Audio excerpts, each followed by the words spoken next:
Hi, I'm Lori with Local Life, and welcome to my kitchen.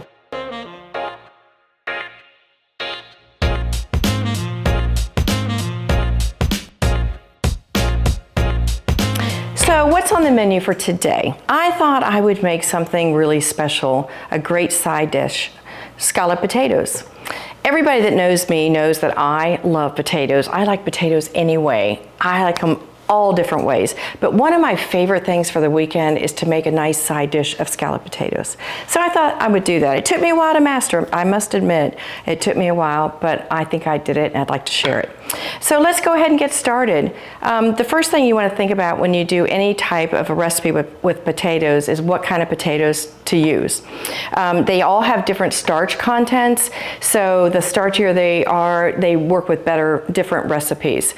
With scalloped potatoes, I like a russet potato. The russet potatoes have the most amount of starch. They hold up with that cream that goes with them.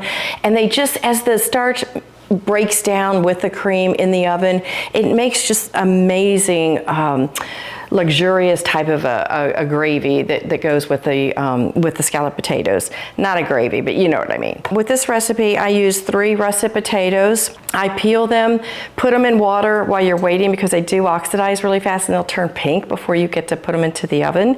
I also work with some onions. Not traditional to use onions in the scalloped potatoes, but I like that. I love onions and everything, so I use them. And then I do Parmesan cheese. Remember to use fresh grated Parmesan cheese, not the stuff that you get in the package at the grocery stores. This stuff is so much better and fresher.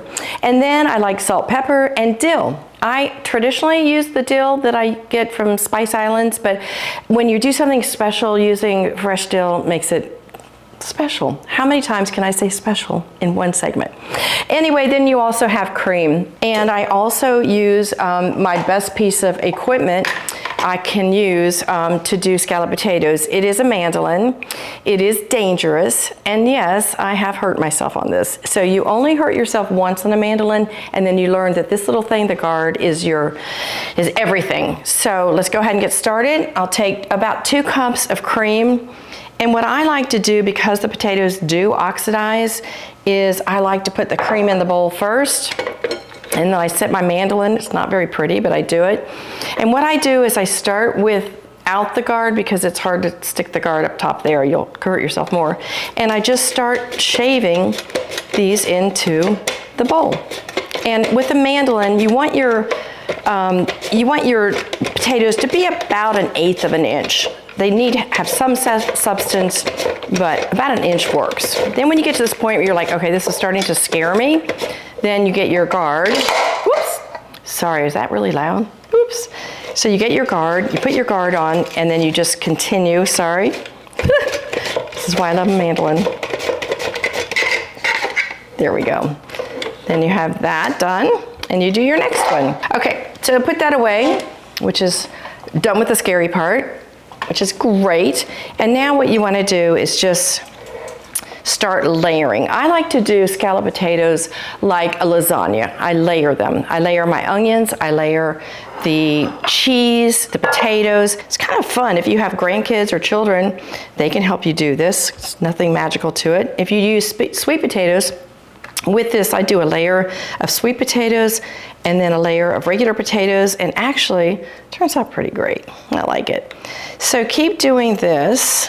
Set your oven at 350. All different types of ways to cook the scalloped potatoes. Some people say that you should cover them with foil, bake them, and then uncover them and let them bake. But I didn't learn that way. I'm not a chef. I'm just a normal person. Okay, I'm putting onions in. Normal person. Oh my goodness. Put some salt and pepper. A little salt, a little pepper, a little Parmesan. And then I do some dill. Oh my gosh, I love dill. Dill is like spring in a bottle. It is just the best. It pairs with everything beautifully. So these are gorgeous potatoes. Like I said, it's a matter of just layering these as much as you can. And then what I do is I take the rest of this luscious, beautiful cream and just pour that over the top. Okay, smash you guys in. I can tell right now this is gonna need more cream. And so I'm gonna go ahead and find a hole here.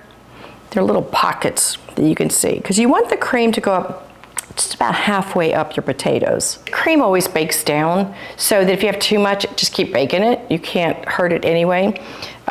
So if you have too little, it's more of a problem that I found. And then, nice hands, right? You take your Parmesan cheese and put a nice thick coating on top, because that's what gets brown and yummy. Okay, I think I got that pretty darn full. All right. That's it. Let's stick it in the oven and give it some time to cook. So it's been an hour, and look at this beauty. I mean, really, it smells divine. So what's better than smelling? Tasting. I've got my salty dog drink here. I've got my scalloped potatoes for my warm and cozy Saturday night. So let's just go in for a little bite and see how I did. It looks beautiful. Here we go. Oh, that's so good. So good. From my kitchen to yours, bon appetit.